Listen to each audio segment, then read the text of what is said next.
Here at home, it's emerged that a grade 7 learner, someone still in primary school, committed suicide in Gauteng yesterday. Can you imagine? He would have been just 12, 13, maybe 14, such a young age. And it turns out that this learner had received counselling after there were some concerns at his school about his well-being. Dr. Yumna Minty is at the SA Society of Psychiatrists. Dr. Minty, good afternoon to you. Such a young age, just grade 7.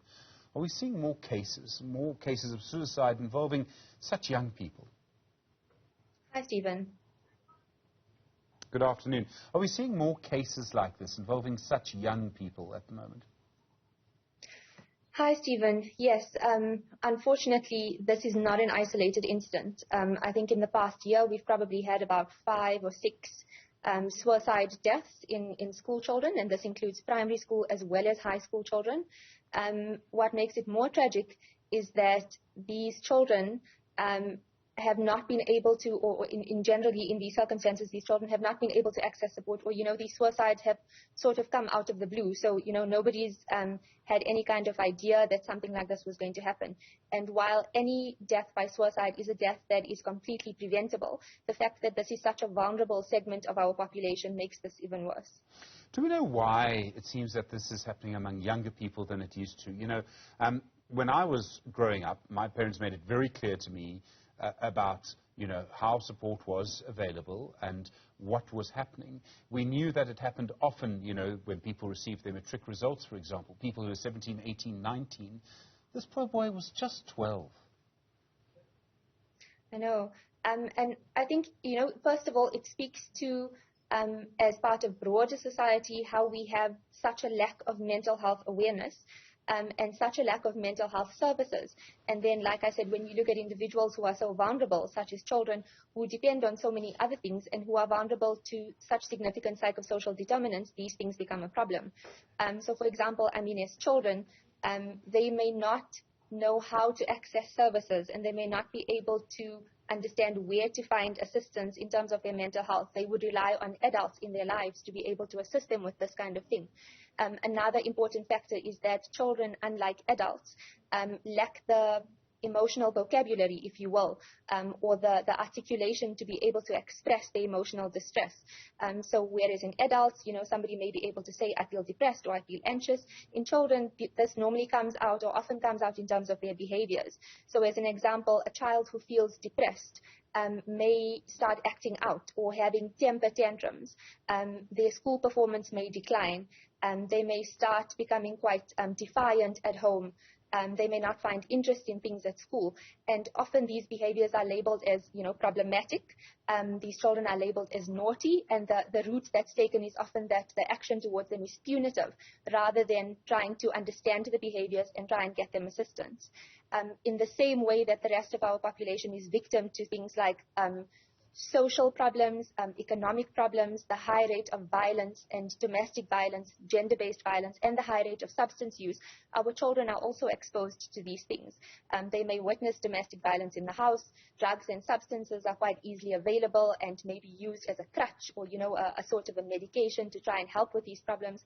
And as a result, this puts them in a very vulnerable position where they're exposed to all of these things, but unfortunately don't have the assistance to deal with them. Is there a particular vulnerability about this age? A 12-year-old boy, I think the psychological word is trying to sort of express their potency, trying to sort of understand their own power as a human being, still very much a child. And whereas a girl who's crying may receive support from her friends, a boy who's crying may often be bullied further. Is this a particularly vulnerable age, maybe particularly for a boy? I think so, definitely. There definitely is a point in that. So, if we think about how society socializes girls and socializes boys, like you said, it is almost more acceptable for females to be the ones in distress or the ones seeking help, the ones crying, or, the ones that are able to express their emotions, whereas we socialize our boys in a very sort of patriarchal system to be the strong ones, the stoic ones, the ones who don't show any emotion, where, showing any kind of vulnerability or anxiety is labeled as being feminine, which is then seen as a negative sort of thing. And this then further alienates them from being able to receive support. So it is very much in the sense of how we socialize our children and what's deemed acceptable in terms of society. Furthermore, as you've mentioned, the age is quite significant. So we find that children at certain ages are more vulnerable, like you said, at an age where, you might be starting to achieve independence, you're trying to self-individuate, find out your role in society, what you are like. Children at this age are also more vulnerable to bullying at school. So, if you're seen as being different or sort of individualistic, this makes you a target often, and that bullying may then add further strain onto an individual's mental health. It's so many factors that we need to be aware of, and we need to be able to be cognizant of so that we can address these things. We ask our schools to do quite a lot when they're looking after our children. But I think, in a way, our parents are also under a huge amount of stress. I think it's only, 38% of children are growing up in homes where there are two parents. Often it's one parent. It's usually a mother or someone looking after children. And does all of the stress in society, the fact that parents themselves are living very difficult lives at the moment, does all of that make cases like this more likely? I think it's so easy to be pessimistic about the kind of situation we find ourselves in. So, like you mentioned, we ask our school teachers to do so much already, where classes are so full that they often can't keep up. Our parents and our families are often under strain. So, there's economic and financial pressures in terms of parents who may then not have the extra time or brain space to try and focus on their children and to try and address these problems, because there's often, bigger kind of problems. We know that in South Africa, a large proportion of our children live in child-headed households or grandparent-headed households without a lot of supervision, which then again leads to them not having that kind of access and that kind of support and supervision. All of these are just significant problems that just compound the situation. Are there particular signs, if you've got a 12-year-old, if you've got a child, any particular signs that you need to really, this is a warning sign, you need to intervene now? So I would say in terms of children, so firstly, any kind of new change in behavior is a cause for concern. As I've mentioned before, behavior is often the sign that we see rather than an articulation of a mental distress.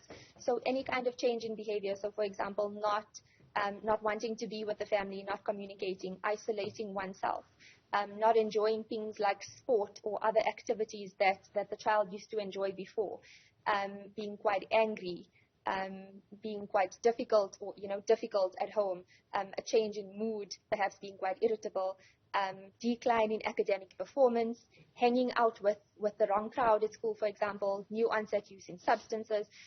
All of these should be sort of warning signs. So, to parents or caregivers, I would say watch your children closely, and any of these that are warning signs, I think should first be thought about, addressed, considered whether there may be some other kind of problem.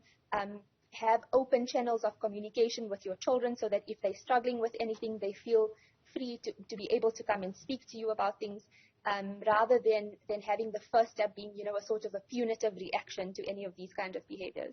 Dr. Yumna Minty, thank you very much indeed, from the South African Society of Psychiatrists.